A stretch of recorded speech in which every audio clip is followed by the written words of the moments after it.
The government should protect people's right to own property. People are usually happiest when they have something of their own, like a home or land, that can support their families and help them when they are old.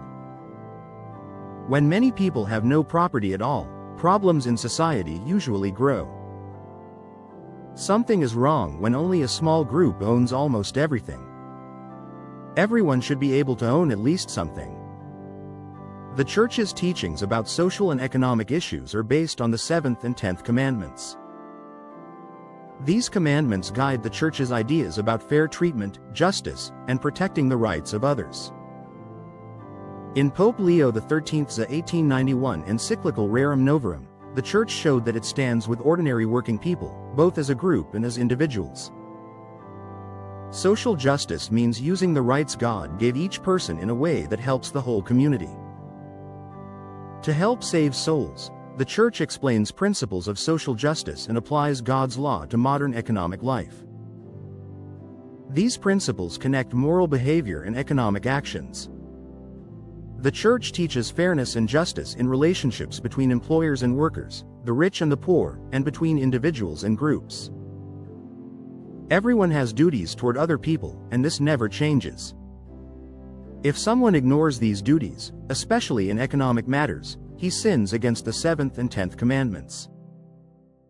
All people are equal because all are made in God's image and meant for eternal life. But natural differences exist. Some people have more strength, talents, or resources. No one should use these differences to take advantage of those who have less. The Church's main teachings on social justice are found in 2 papal encyclicals, Rerum Novarum by Leo XIII and Quadragesimo Anno by Pius XI. These writings have influenced many political ideas about social justice. If people followed them, they would stop breaking the 7th and 10th commandments and avoid jealousy and conflict between social classes and nations. Following the Church's teaching would also stop many harmful isms in the world today. Social justice explains not only people's rights but also their duties. It teaches principles about labor and capital, fair wages, and private property.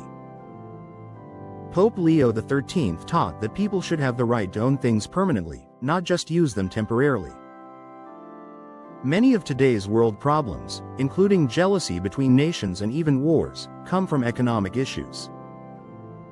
Some modern people wrongly think the Church should only care about prayer and ceremonies. But the Church exists to guide people to eternal life, so it must warn against anything that puts souls in danger, even economic behavior. From a moral point of view, economic life should 1. Use God-given resources and human skills for the good of all God's children. 2. Put moral laws above the desire for profit.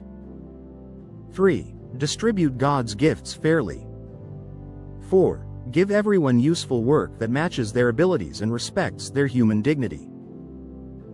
5. Allow the state to help when needed for the common good, but the needs of people and families come first. 6. Encourage cooperation between workers and owners. Private ownership is a right because every person has a right to life and to the things needed to live. Some types of property, because they affect everyone, should be controlled by the state or by groups that serve the public. People have the right to earn and keep the things they need, such as food, clothing, and a home. But today's distribution of wealth often does not match God's will, because a small number of people own too much while many others struggle to survive. Private ownership is also important because people need security. If someone had to work constantly just to survive each day, he would have no protection in times of sickness or trouble and no time to take care of his soul. People must also care for their families, and this requires owning more than the bare minimum. Private ownership has moral limits and should be restricted when needed for the common good. Limits include: A. Property must be gained fairly. B. A serious need by others. C.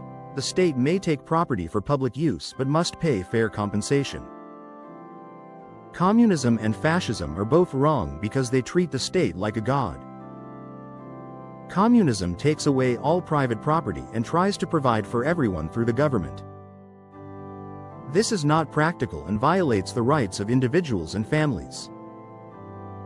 The state's job is to supervise property for the common good, not to replace the rights of citizens. The state exists for the people, not the other way around. It must protect everyone's welfare and may not take property from the church. Stealing from a person is theft.